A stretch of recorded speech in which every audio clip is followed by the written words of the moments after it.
छत्तीसगढ़ के वीर नारायण सिंह एक प्रमुख स्वतंत्रता सेनानी थे।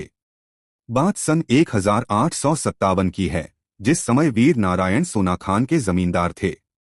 उस दौरान गांव में अकाल आया, जिसके वजह से लोगों में भुखमरी छाने लगी। इस समस्या को देख वीर नारायण जी अपने पास उपलब्ध गोदामों से अनाजों का वितरण किया, पर इतने अनाज पर्याप्त नहीं थे। इसलिए इस समस्या के निवारण हेतु वे चार्ल्स इलियट, जो कि उस समय के डिप्टी कमिश्नर थे, उनको पत्र के माध्यम से हेल्प मांगी। पर इलियट ने यह कहकर मना कर दिया कि मौत तो कुत्तों को भी आती है, ये तो इंडियन हैं, इनको भी मरने दो। इस बात से वीर नारायण जी को बहुत ठेस पहुंचा एवं गुस्सा भी आया। पर उस समय जरूर था कि लोगों को कैसे अकाल से बचाया जाए, इसलिए उन्होंने इलियट की बातों पर ज्यादा ध्यान नहीं दिया और समस्या का निवारण के लिए उपाय ढूंढने लगे। अनेकों जमींदार से मदद के लिए सिफारिश किए, पर अंग्रेजों के डर से कोई भी जमींदार मदद के लिए तैयार नहीं हो रहे थे। अंत में वीर नारायण जी खरौद के जमींदार माखनलाल के पास पहुंचे और उनसे मदद मांगी। शुरुआत में माखन बनिया ने मना किया, पर वीर नारायण सिंह जी के डर से न चाहते हुए भी मदद करना पड़ा। इस प्रकार सोनखान में अकाल को वीर नारायण जी ने दूर किया और इसकी खुशी में वे जगन्नाथ मंदिर के लिए निकल गए। इधर माखन बनिया अपने अनाजों का नुकसान का बदला लेने के लिए इलियट को एक झूठी शिकायत कर दिया कि वीर नारायण मेरे गोदाम को लूटकर ले गए हैं।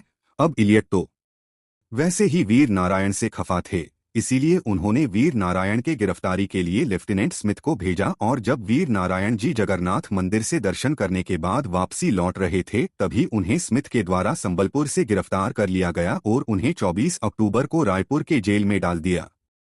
पर वीर नारायण सिंह अपनी वीरता दिखाते हुए अपने दो साथियों से मदद से मात्र 10 माह के बाद वहां से फरार हो गए एवं अंग्रेजों से बदला लेने हेतु सोनाखान चले गए और सैनिक टुकड़ी बनाने लग गए। वीर नारायण के भागने की खबर सुनकर इलियट गुस्से से आग बबूला हो गया और लेफ्टिनेंट स्मिथ को वापस गिरफ्तारी के लिए भेजा। इस प्रकार स्मिथ अपनी अंग्रेजी सेना के साथ 2 दिसंबर को सोनाखान पहुंचा और घरों को जलाने लगा, लोगों को जलाने लगा। यह देख वीर नारायण जी ने आत्मसमर्पण कर दिया और 10 दिसंबर को वीर नारायण जी को फांसी की सजा सुनाई गई। बड़ी दुख की बात यह है कि उनको रायपुर के जय स्तंभ चौक में फांसी दी गई, जिसके लिए उन्हें रायपुर जेल से घसीटते हुए लाया गया, जिसके वजह से उनके दोनों घुटने पूरी तरीके से छिल गए और अत्यधिक रक्त बहने के कारण उनका रास्ते में ही मौत हो गया था। पर अंग्रेजों को इतना भी रास नहीं आया, उन्होंने इसके बाद जय स्तंभ चौक में फांसी दी और उसके बाद तोप के सामने लटकाकर उन्हें शरीर को उड़ा दिया।